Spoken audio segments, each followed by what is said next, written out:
Woo! Welcome to the Longhorn Postgame show. The Texas Longhorns get a huge bounce-back victory at DKR over the West Virginia Mountaineers, 38-20.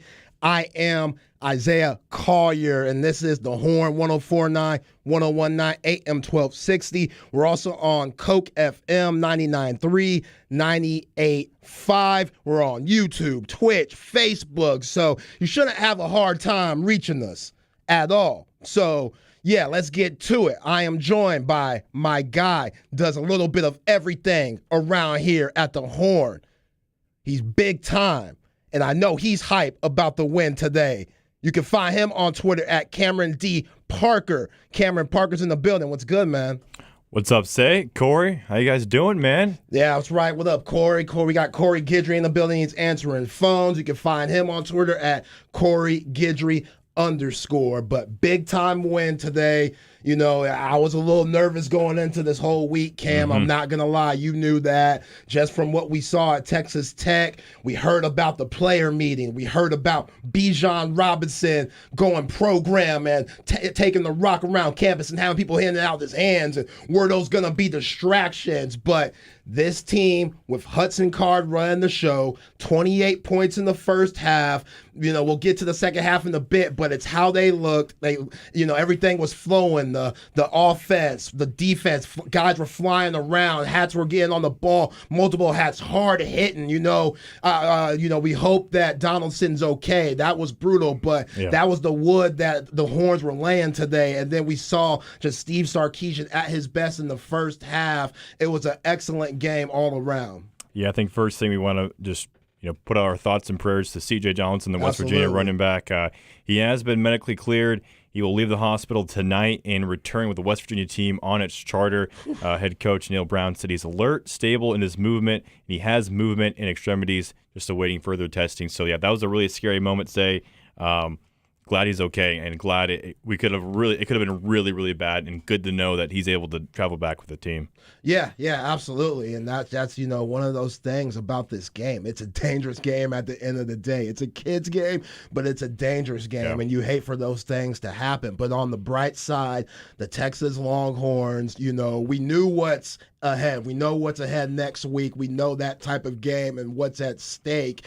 A team that could have looked forward to next week, but had so much stuff to clean up after that Texas Tech game where Texas Tech went 6 of 8 on fourth downs, and the Horns stopping guys on fourth downs because we knew Neil Brown was going to test them. We knew they were, and the Horns, they were up to the task. I thought the defense was terrific tonight. I know the second half there were a few pass interference penalties, and there were a few long drives by West Virginia, but I thought that played into the Horns' hands, who were up 28-7 at halftime. Yeah, I was curious how this team would respond after such a devastating loss to Texas Tech, a game that they were led by double digits in the second half, another blown lead. A tough loss to the Red Raiders in overtime. They came out, and give credit to PK and Sark and this team. They came out ready to play. And after the first punt from Texas, got a little concerned. Say, I was like, oh, here we go. West Virginia's going to go up, take the lead. But nope.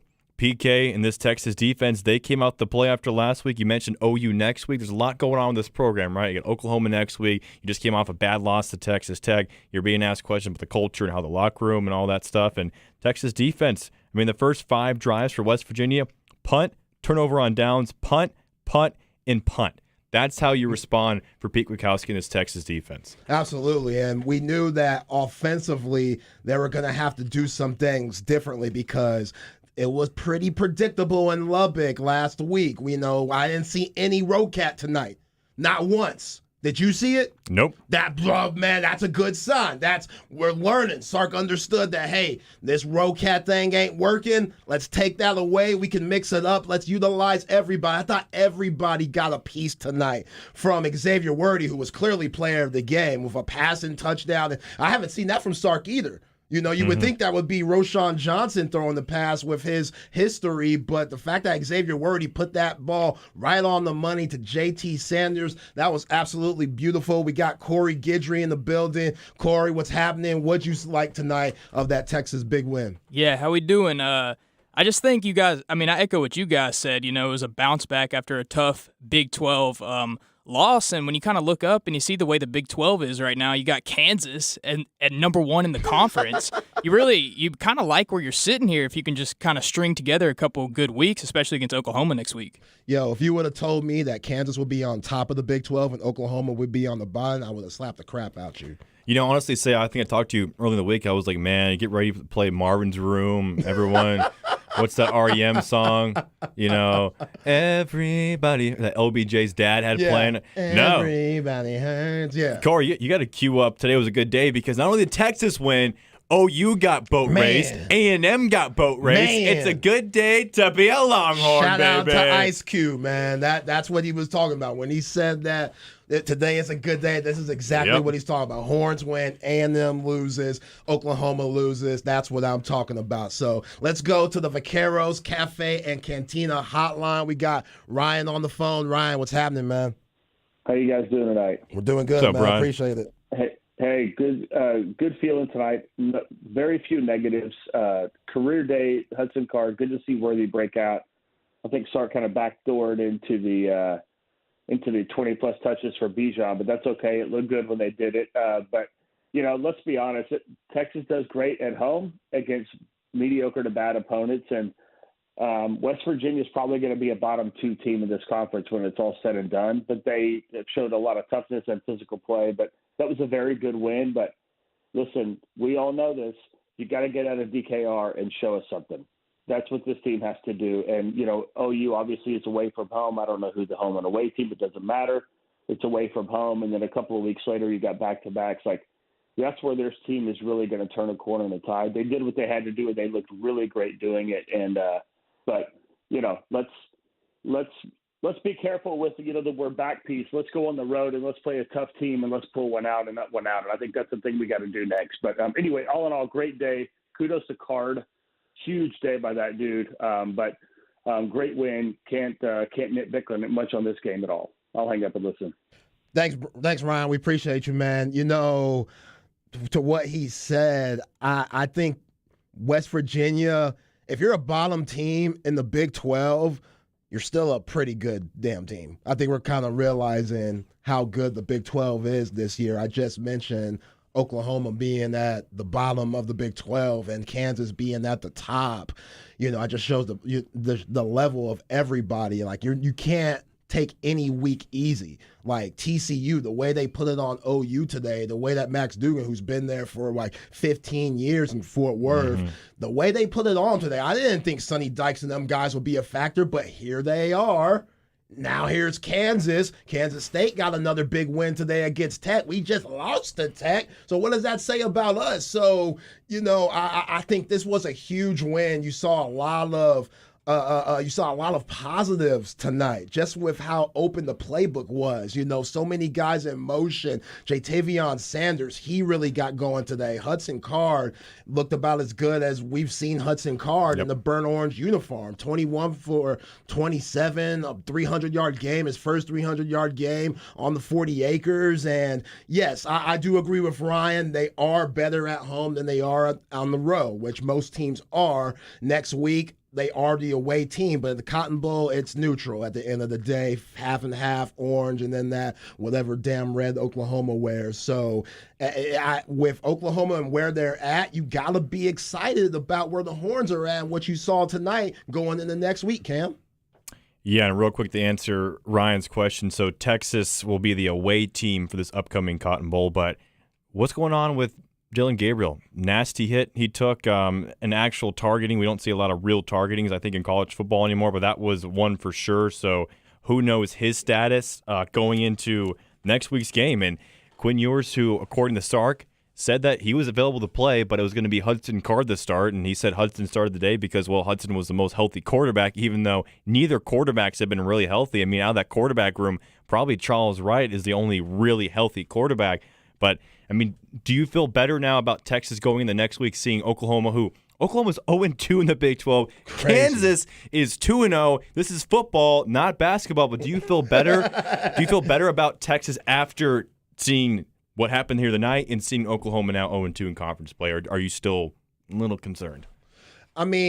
I'm concerned because I know the Big 12's tough, and it's about to get a lot tougher for the Horns on their schedule. Like, coming into the season, a lot of people had Oklahoma winning the conference, which that makes sense. Look at the history. So I was afraid of them, not as much anymore. It's still going to be a big game. You have no idea what's going to happen in that game. They're going to probably bring different life that they brought in, that they haven't had all season, just because it's the Cotton Bowl. We know what happens there. But with Hudson Card playing the way he did today, that's going to be the question going into this upcoming week. Cam, Corey, is Hudson Card going to be the one to start? Because he looked good enough. Like, I have confidence in Hudson Card with the way he's played, with how he's matured and how he's learned. Like, being in the pocket recently or last year in the pocket, he was so quick to escape when that pressure came. And sometimes you got to take that hit and make that throw.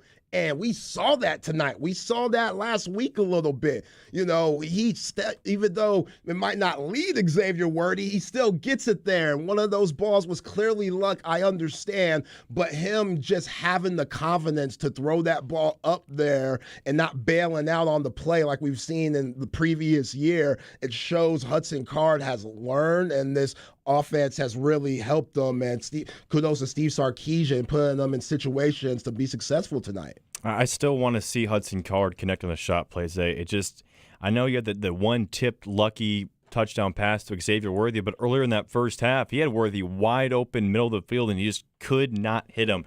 Like, BOU, I think you got to connect on those, whether or not it's Dylan Gabriel or General Booty, probably the best college football name. Yo, at least we get to go in the next week and saying, this guy's ass. You know I love a good pun. Literally. Like, he's benefiting off his NIL. I've seen the General Booty merch. Like, he is taking advantage of his bogus-ass name. And I know he has an uncle that Chad and I have had on the show.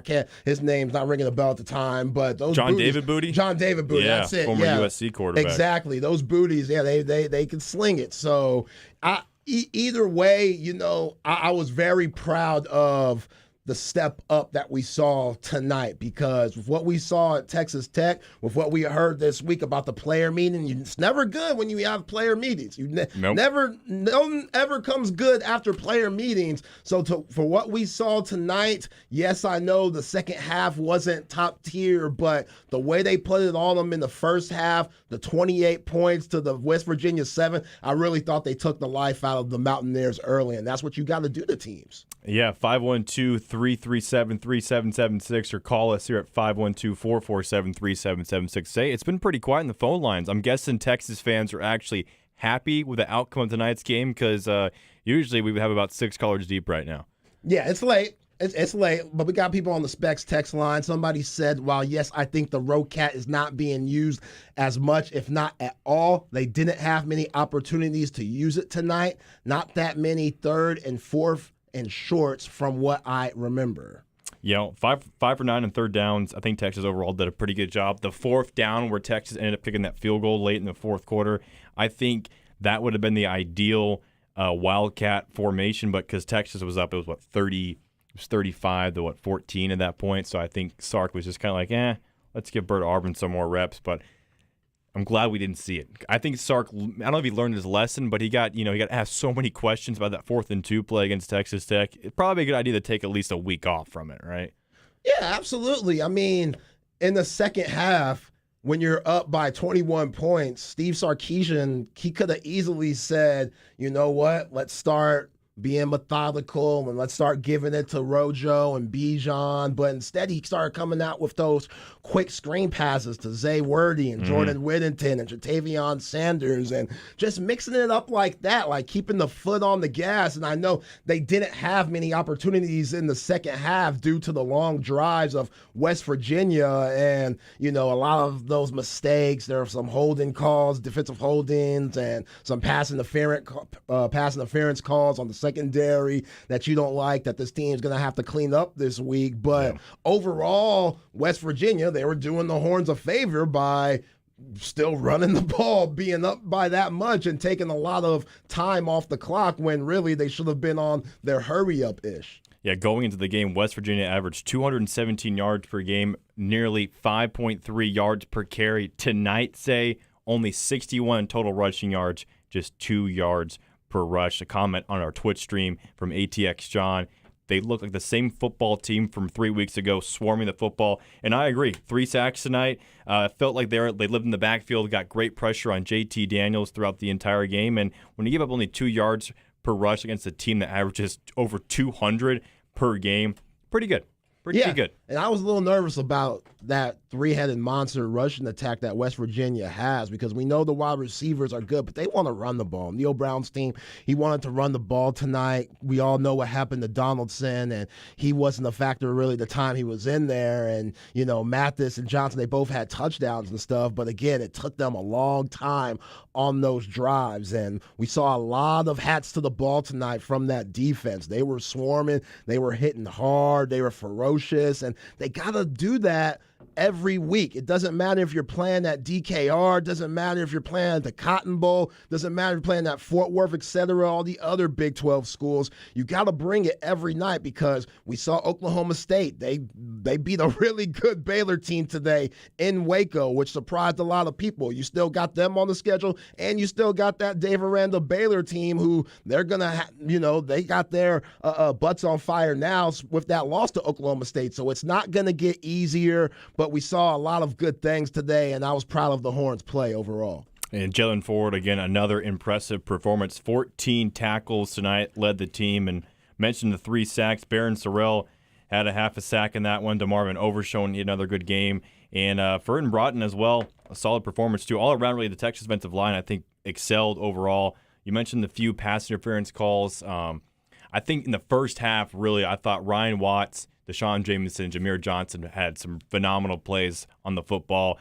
The one, I think it was called on Jaron Thompson, the pass interference where he didn't turn around. Late in the game, that's frustrating. The one thing I am a little concerned about, and we got a text in on the Specs text line, 512-337-3776. The 3 scoring drives for West Virginia, say. Of course, it came on the last drive in the first half after West Virginia failed to score in the first 5 drives. But the last drive and then the 2 drives in that second half had 13 plays, 18 plays, and 14 plays. On third down, they were 7-10, and on fourth down, they were 3 for 3 on those 3 scoring drives. Besides that, 0 for 2 in the game on fourth down and 2 for 8 on third down. So there still is a little bit of that blueprint on how to score against Texas, but I think some of that is PK kind of taking his foot off the gas. I thought they played a little bit more aggressive defensively in man-to-man coverage, a good job defending the ball in the first half. Second half may have just been taking the wheels off for Oklahoma. Yeah, you saw a little cover 2 in the second half, and not as much press coverage, which they were doing a lot of that in the first half. Like, guys in the front line, they were getting after the ball. You saw a couple sacks. Braylon Sorrell, I'm glad he didn't hurt himself celebrating. You saw him bust ass. Yep.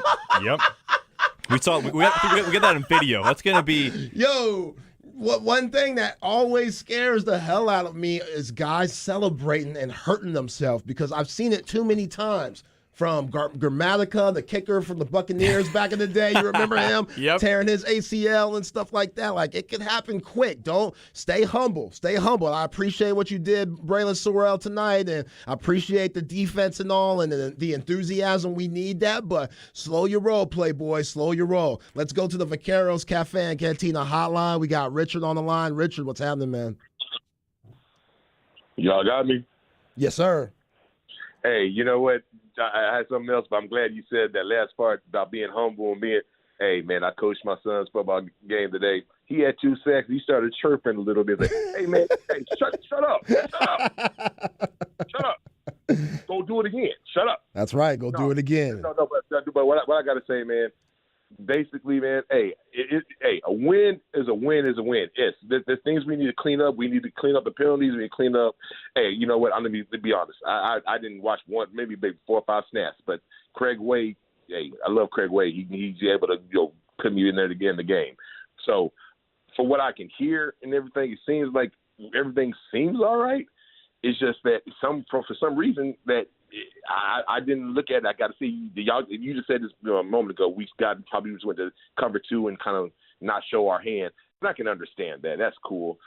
But I just if we got to find a way to get off the field on 4th down. 4th and 10, there is no excuse to let any. If you pin your ears back, if you send 4 or 5, that's cool. 6, but it shouldn't get to that. It shouldn't get to that. We should be. We're going to get there. We're going to get there. That's why I've been a diehard Horn fan for a while. Everyone knows me. I'm diehard, so I know we're going to get the pass rush back, so we can only send 4, maybe 5, and then everybody else is back in coverage. But until then, I'm not convinced yet. We still got to see Kansas. We got to see Kansas. We got to see Kansas. We got to see Kansas. We got to see Kansas State. We got to see Iowa State. It's still some possibilities out there. Hey, it's a great showing. A win is a win. I don't want to kick what they say. You don't want to kick a horse or whatever while it's down. Or hey, kick that damn horse. Let's go get that horse, get that sooner, and let's go get another win and get ready for next week. Hey, hook 'em. That's all I got to say, y'all. Thanks, Richard. We appreciate you, man. Yeah, Cam. I thought that the Horns tonight. It was a good bounce back game, and like Richard said, Craig Way, he gonna put a picture out for you. He gonna put a visual out there on radio. That's why he's in the Hall of Fame. So you got everything that he said was everything that was happening on TV. Please believe me. But yeah, we do got to worry about Kansas. We do got to worry about Kansas State, Oklahoma State. Still OU. Even though they're 0-2. They're going to play their best game on Saturday. We know that. Saturday at 11 o'clock, 11 a.m., Cotton Bowl, Red River Shootout. We know what it is. It don't matter if they have their 3rd string, 4th string. It don't matter if they have their kicker playing quarterback. They going to bring their best game because it's that type of rivalry. So you got to bring it, and you got to stay locked in and stay humble and realize that, hey, we can't have a Texas Tech performance. We got to take this game that we have at DKR, and we got to take it on the road and play consistent every week. Yeah, and I think going back to last year's games, Steve Sarkisian, they had Texas ready to play. It was, 28-7? They're bringing back some great memories from last year's Cotton Bowl. And if you want to point towards Casey Thompson's thumb injury as the reason why they lost or just completely falling apart defensively, it still seems like Sark is going to have Texas ready to play for this neutral site game. Oklahoma gave up 27 points in the first quarter. Max Duggan, he's been there for, 10 years now? He's been there for a minute, man. He threw for 302, but, Zay, they ran for 361 yards against OU's defense. So I feel good about Bijan Robinson. He had a great game last year against OU. And, at quarterback, Davis Beville ended up coming in for Dylan Gabriel. He threw for 50 yards, 7 of 16, a 2.6 QBR rating. And even before that, Dylan Gabriel's QBR rating was 17.7. And Jahdae Barron on the Horns postgame show was talking with Craig Way and Roger Wallace and Will Matthews. He said that one thing's for sure, we will be ready to play this Saturday, and that gets me fired up. Yo, that secondary, they were swarming tonight. Anthony Cook, he's been hitting. Mm-hmm. He made some hits where I was like, yo, man, you're going to knock some people's mouth guards out their mouths, dog, because you ain't playing tonight. And that's how you got to be.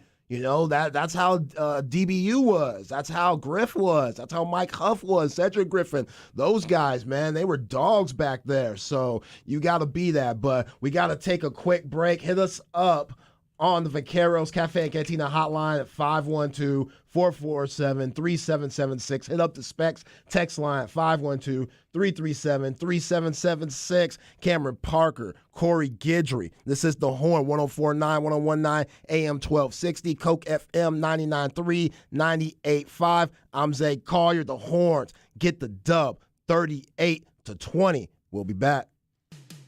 Real Texans are genius. Bud Light salutes you, overly dedicated Texas Longhorn fan. How come? You show up to every UT football, basketball, baseball, volleyball, and ball-related sport there is. Ping pong. Each game, you slather your entire body in burnt orange. Every nook and cranny. Yes, you're brewed in Texas, and so is your Bud Light.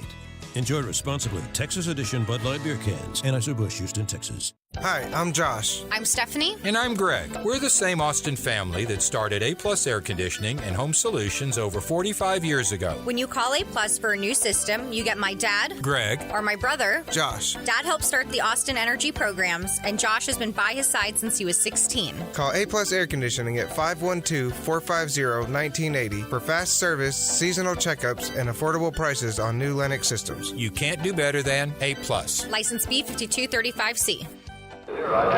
Shine down in 3, 2, 1. Cut the car! The hottest rock band in the universe. Shine Down, Planet Zero World Tour. Tomorrow at 7 p.m., HEB Center at Cedar Park. It's about to get with special guests, Jelly Roll and John Harvey. On sale now. Buy tickets at Ticketmaster.com or the HEB Center box office. Planet Zero, out now.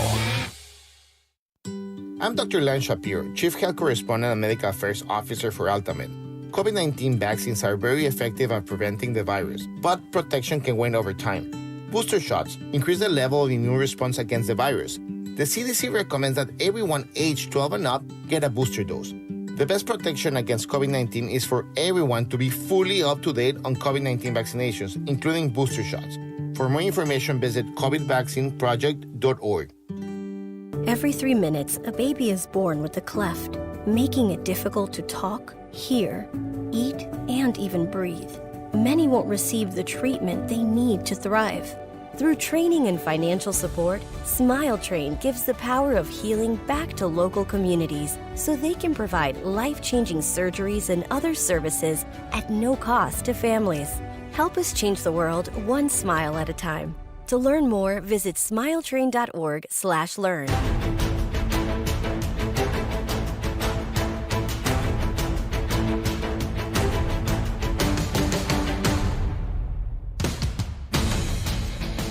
The Texas Postgame Show on the Austin Radio Network. To give your thoughts on the game, call 512-447-3776. You can also text the show at 337-3776 on the Specs text line.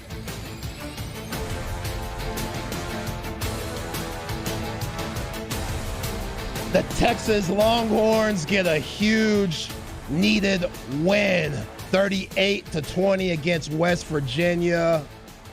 The Horns go 3-2 going into the Red River Showdown. And Cam, I think the question this week, one of the biggest questions will be if Quinn Ewers is healthy enough to play, should he play? Because Hudson Card, he's been balling. And last week, even though he threw that interception, I thought he had a very good game against Tech. I thought this offense and this coaching staff didn't put him in situations to be as successful as he could have been. This week they did. 21 for 27, 303 yards, 3 touchdowns, even though one was lucky. I get that, but sometimes you need luck to win games. But still, him just making that throw, he probably would have made that a year ago. But still, the question will be, if Quinn Ewers is healthy, should he play over Hudson Card? Yeah, let's get one thing straight. Hudson Card has played more than good enough to win the last 3 games, I think, for Texas. If you want to include, actually, Alabama, 4. I think he's played great, 303 yards tonight, only 6 incompletions and 3 tutties. So I think Hudson Card's played great, but I still would take Quinn Ewers if he can play against Oklahoma just because I think he can raise this Texas offense to another level. Yeah, I think at this point you got to feel great about your quarterback situation because I believe if Quinn Ewers is healthy enough to play – and he could make those throws that Hudson Card cannot, and these coaching staff is confident enough to do that, then with Hudson Card playing as good as he is, if you're confident enough for Quinn to get it done, then that's a great sign because Hudson Card, he's been balling. So if you're confident enough to play Quinn over Hudson Card at this time, then clearly he's at a good place because that's a hard pull. You know, Hudson Card, the way he's playing, he's earned to play next week if Quinn Ewers is gimpy by any means or can't make the throws that Hudson Card can make, or even if they're in a way even. I feel like Quinn Ewers has to go above and beyond which that's the talent that he is, to get the start. Like, that's how good Hudson Card has been this season. I don't know about you guys, but it feels like ever since Quinn went down and the way Sark's kind of been non-committal about is he going to play, is he going to suit up, it feels like they've been gearing him up for this OU game. So I think, if he's ready to go, they're going to put him out there. And I think they've kind of been planning for this to be the week he comes back anyway. Yeah, I think that's a good point, too. Could Sark have just been, playing his cards and playing it close to the chest here and not putting Ewers out there because he knows or thinks that Texas can win with Hudson Card? I mean, you can argue they should have won last week, say, and maybe he thought that Texas could go into this game 4-1 against Oklahoma next week. It's going to be 3-2, but I would not be surprised if it's Ewers, but also there's probably a good chance we're going to see Hudson Card. And a good comment here on our YouTube live stream from DJ Snizzle is make sure we get some love to Jatavian Sanders, and I think we have to, right? I mean, 2 touchdowns tonight, 5 receptions, 78 yards. I mean, he's turned into such a big factor for this Texas team. He's a great target for Hudson Card and for Quinn Ewers, and just that little tight end screen. I don't know if that's what you want to call it, but in the flat, some great blocking outside. That play is money every time. You're going to get about 8-10 yards every single time you throw it to number 0, it feels like. Yeah, I think JT Sanders, he understood last week with that missed block on the Bijan fumble. I think he really took pride in that, and him even being a young player, I think he took ownership on, okay, I don't want to be just known as a receiving tight end. I want to be a full package tight end because that's going to really benefit me for the next level. And the way that he played tonight, I thought that he was terrific. And if you block well, you're going to get the ball eventually. Sark will dial it up for you. And, he just has to be patient and stay locked in. And we saw that tonight. Let's go to the Vaqueros Cafe and Cantina hotline. Westside Joe. We got Westside Joe on the line. What's up, man? Hey, gents. I'm going to give you an old perspective on this game. Enjoyed the game. Really enjoyed the Nelly concert and watching my missus shake her booty. And what better on a weekend can you have arthritis, swine, and blow you loose at the same day? That's all I got to say, folks. It's a good weekend to me. Y'all have a good evening. Appreciate you, Westside Joe. Yeah, he's right. Did you see Nelly? You were down there. Did he rock it? I know. I didn't get to see Nelly. Oh, man. I miss Nelly, and I miss Flo Rida. Oh, man. Hey, keep getting rappers. Clearly, rappers work. Yeah. Having rappers come in, perform at LCL, clearly that works. But, yeah, the Longhorns win 38-20. Somebody's saying that Bijan needs about 30 carries next week because OU's run defense isn't the best. Max Dugan and them guys, they ran all over them today in TCU Fort Worth. And, at the end of the day, yes, you would want Bijan to have a good game, and you got to exploit, what Oklahoma doesn't do well.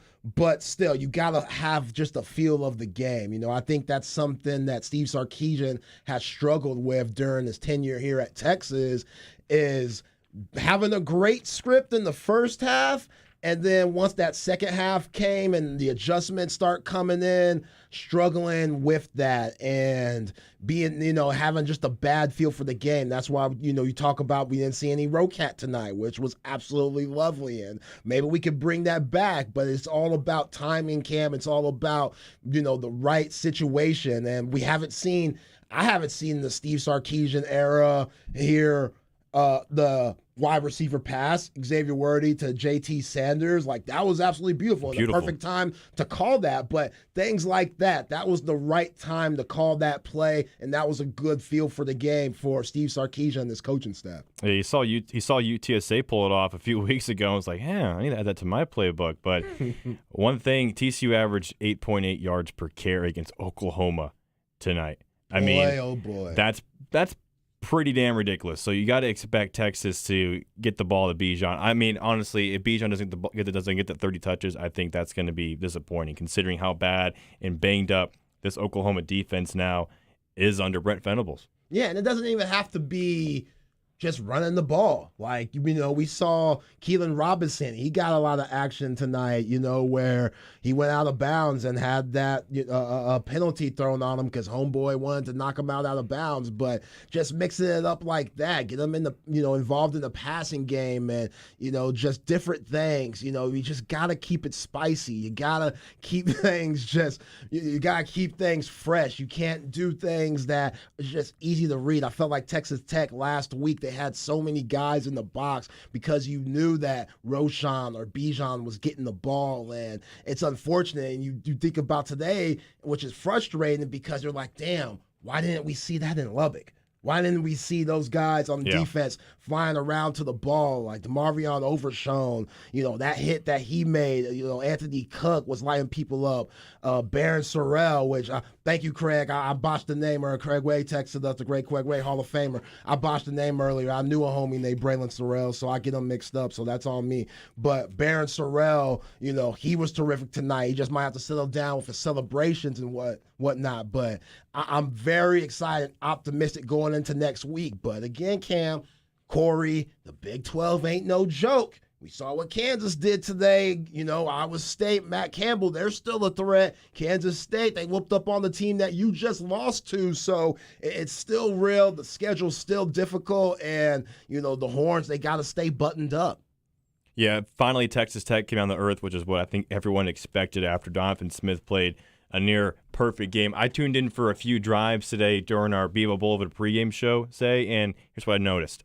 Texas Tech did not convert 4th and 5, and also Donovan Smith actually turned the ball over. So it's crazy what happens when you're not playing at home, but also it should be expected when you face Texas. Texas knows, they're a brand, and as Steve Sarkisian has said, you want to embrace when you play these road games, you're going to get the best from every single team in this Big 12, because there's a target on Texas's back. Whether or not you think it's haughty or you think you're being boastful, it's true.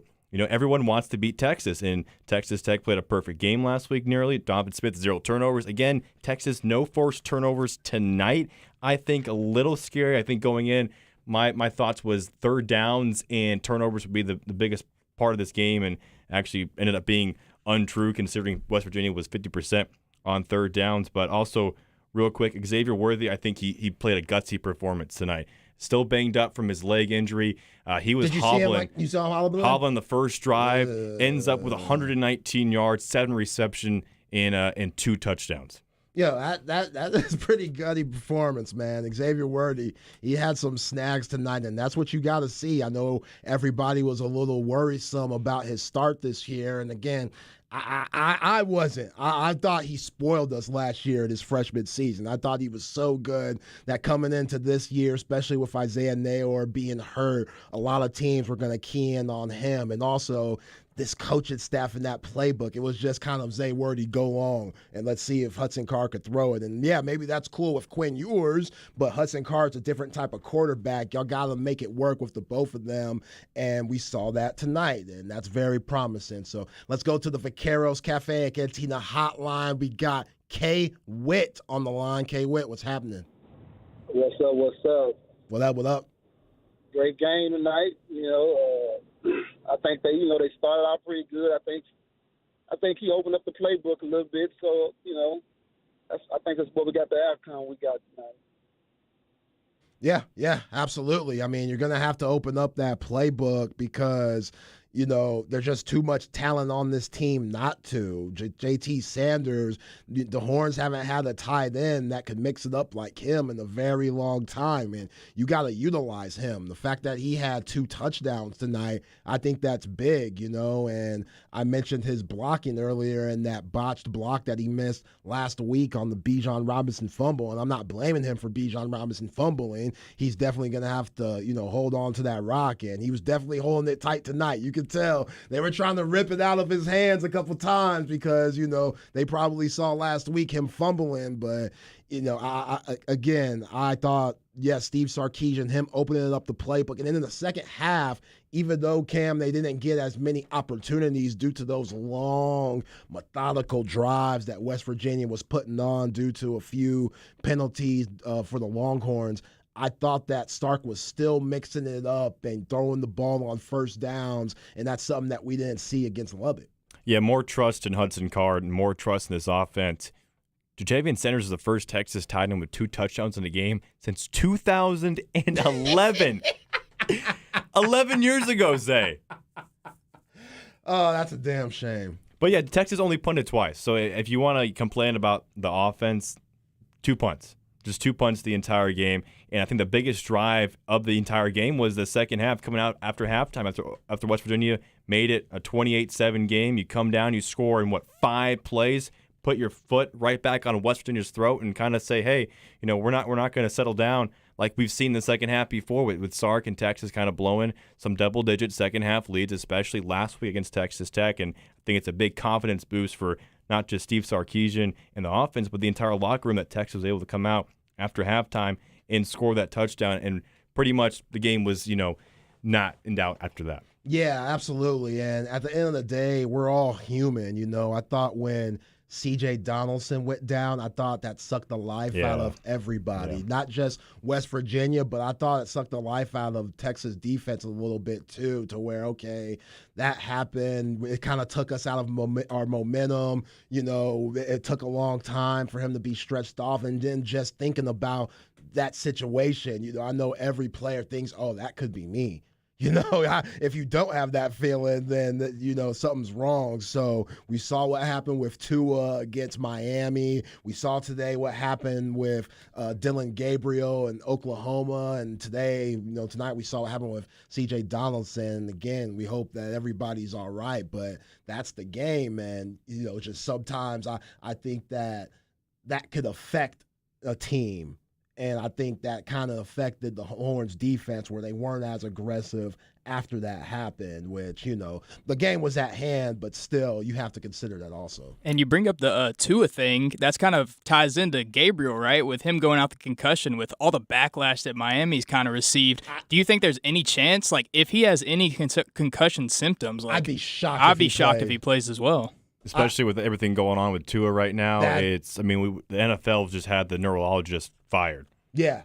And that's insane that the neurologist got canned because they didn't do the right procedures and the right test on Tua that game against the Bills, which happened last Sunday. So now everybody's on their toes and everybody's going to go step by step by step.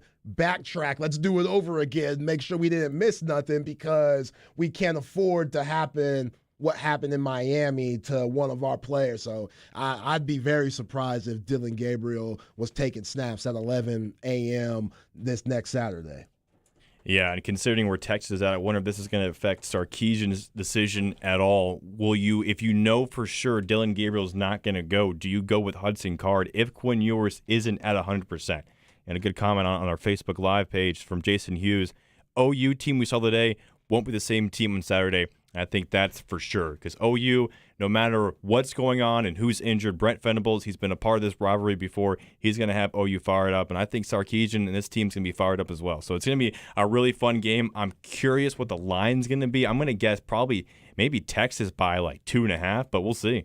Yeah, they'll bring some random fool off campus that hasn't thrown the football since 2008 and put him in the game, and somehow that dude will throw for over 300 yards because of the adrenaline that game just gives you.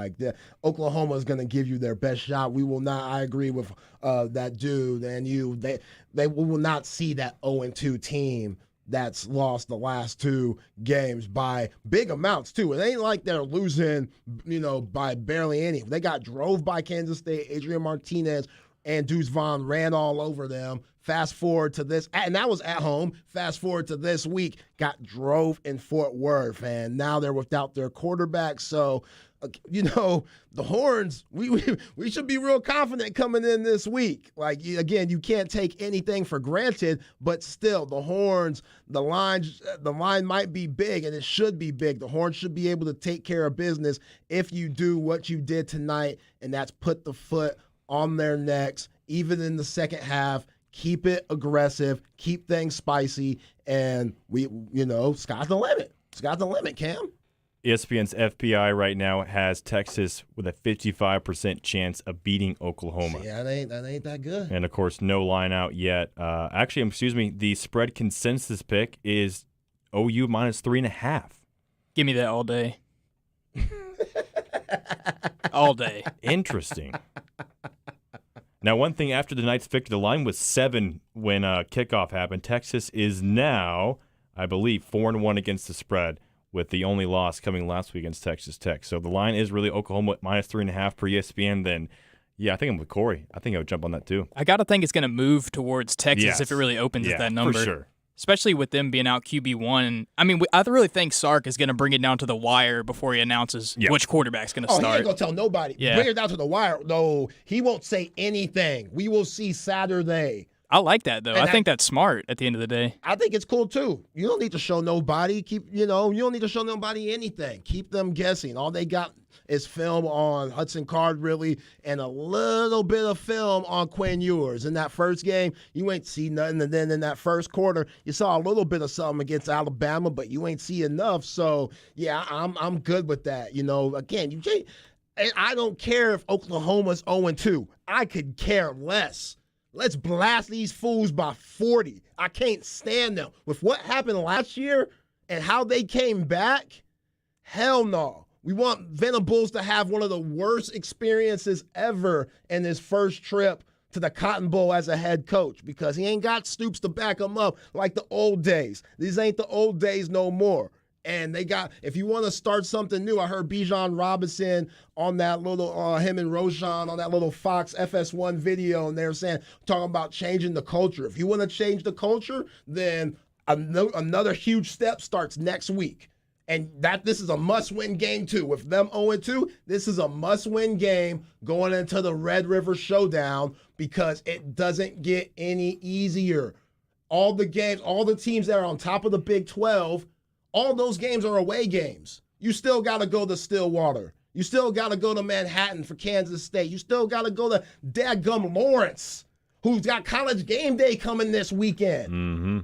You know what I'm saying? So it gets real. TCU's undefeated. They come down here, but still, it gets real. It don't get no easier. So these must-win games, is West Virginia as good as advertised? I still think they're a pretty good team. Hot dog waters, though. They're hot dog water. I still think they're a pretty good team, but I think there's no easy outs in the Big 12. Every game's going to be a tough game. And, yeah, it's a tough conference. Considering how bad Oklahoma's looked, I think Texas, there's no reason to lose this game next week. There ain't. No reason. I know we're running up against the clock here, but there's a good chance that this game Saturday is going to feature an unranked Texas and Oklahoma team, which is, I'm going back to the records, I don't know the last time that's happened where both Texas and Oklahoma have been unranked, because I think OU's dropping from 18, considering how bad they look. Texas may sneak in at the top 25. I know Pittsburgh lost. They were 24, so maybe, but Kansas won, so you got to put Kansas in there. UCLA also won, so maybe we have an unranked game on Saturday. That's unfortunate, but you can't look at those things. You can't look at Oklahoma 0-2. You can't look at them being unranked, and you can't look at them like, oh, they're not as good this year. We ain't gonna bring our A game. No, hell no. We know what they're gonna bring. You gotta bring that and then some. And tonight, Hudson Card, I think he'll be able to get it done if that were the decision that would be made. If he's gonna be starting in Dallas, then I'm good with that. I am completely good with that, 100%. And Longhorn fans, they should be too. I think Hudson Card has proven that he could get the job done. Yes, of course I would. If Quinn Ewers is healthy enough to play, I want him in there, absolutely. But we're in a really good situation now where we got two legit quarterbacks that could win you games. Yeah, honestly, I prefer Texas going this game not ranked, because that's going to give OU a little bit more bulletin board material. Hey, look at us. We're not favored to win. We're unranked and they're ranked. So I like going in just unranked, just win the next game. Really, that's basically it. Like you mentioned, every game is now a must win. And I think Sark talked about in his post game that there's going to be so much parity in the Big 12. It's going to be hard for a team to run the table. And I agree, but look at the next three games before the bye week, just a really tough 8-week stretch for Texas. But OU, Iowa State, and Oklahoma State, the next three. Iowa State, the home game. Oklahoma State, the road game. I think you got to go 2-1 in that stretch. I say you gotta go undefeated. Really? Okay. Hey, hey, this is Texas, man. We gotta have those types of aspirations. We everybody's out to kill us, but we gotta be doing the hunting, man. We gotta do the hunt. They don't want us here anyway. They know where we're going to the SEC. They know that soon. They don't want us here. So let's use that as bulletin board material and take care of business, because you gave that Tech game away. You can't get that back. Use that as motivation, because you can't play like that anymore. You can't afford to play like that anymore, because you just talked about going 2-1. If you play like you did against Tech, you could easily go 0-3 before that bye. And we'll really be having a crazy-ass conversation. And I don't want that. And it could be avoided, because we saw today with that performance, it can be avoided. This team is talented enough. This team is tough enough. It's always been the question, country club team, there's so much to do in the ATX. Everybody, in the water and stuff. They eating barbecue. Good living. I've been here my whole life. It's good living. It's good living. And you can get very comfortable. Knock all that stereotype stuff out. Play like you did today, and sky's the limit. Sky's the limit. So let's take a quick break. Appreciate Cameron Parker. You can find him on Twitter at Cameron D. Parker. Corey Guidry. You can find him on Twitter at Corey Guidry_. I am Zay Carr. Find me on Twitter at @_Zay. The Horns, huge win. Go 3-2, 1-1 in the Big 12 over West Virginia, 38-20. This is the Horn, 104.9, 101.9, AM 1260. We're on Coke FM 99.3, 98.5, YouTube, Twitch, Facebook. Wherever you catch us, man, we're everywhere. This is the Horn. We'll be back. If you like high school football, then this is your show. Under the Lights with Rick Epstein and Jeff Power. This year, Under the Lights celebrates its 6th season of shining the spotlight on high school football players, coaches, and teams around the greater Austin area. Tune in Tuesday nights from 7 to 8 p.m. for interviews, predictions, and more. Under the Lights, Tuesday nights at 7 p.m. on the Horn, where Austin talks high school football.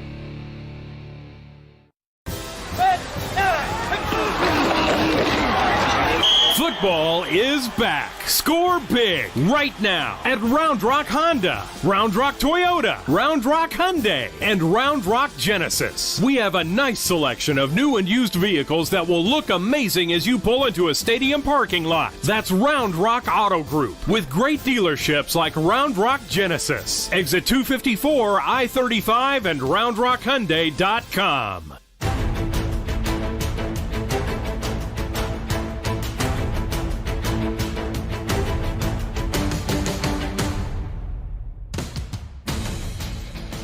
The Texas Postgame Show on the Austin Radio Network.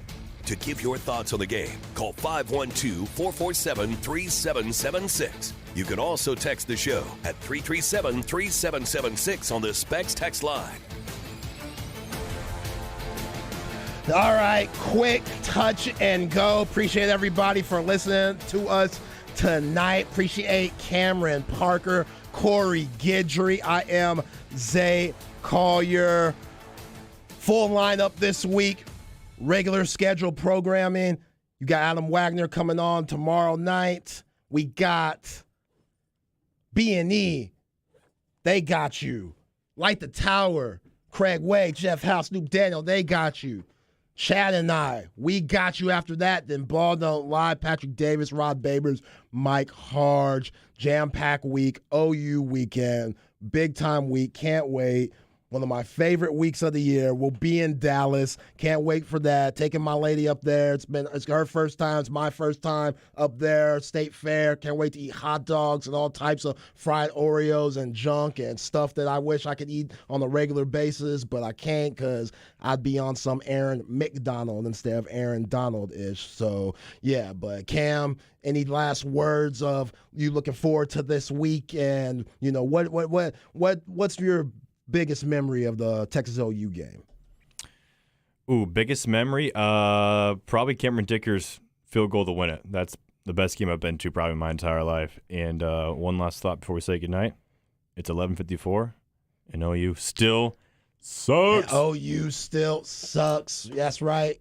You know, my favorite moment is probably that beatdown in 05. All those losses that you had, getting so close in 04 with Vince Young and them, and then just taking it to them in 05. My guy Griff got an interception that game. So, yeah, so can't wait for this week. I appreciate everybody rocking with us tonight. Appreciate Corey for everything. It's been a long day for him. I know it's been a long day for my guy Cam. Hopefully you guys get some sleep. Horns, take it. West Virginia, DKR, 38-20. Big time win. OU weekend coming up, the Red River Shootout. Appreciate everybody again. This is the Horn, 104.9, 101.9, AM 1260, Coke FM 99.3, 98.5. I'm Zay Collier. Y'all be cool.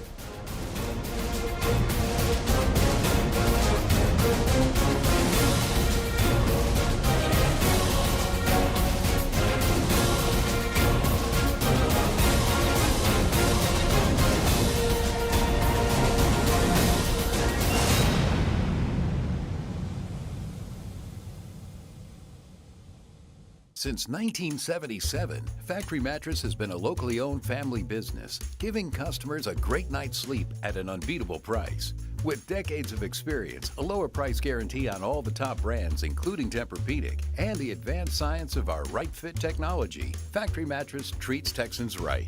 Come experience the different shopping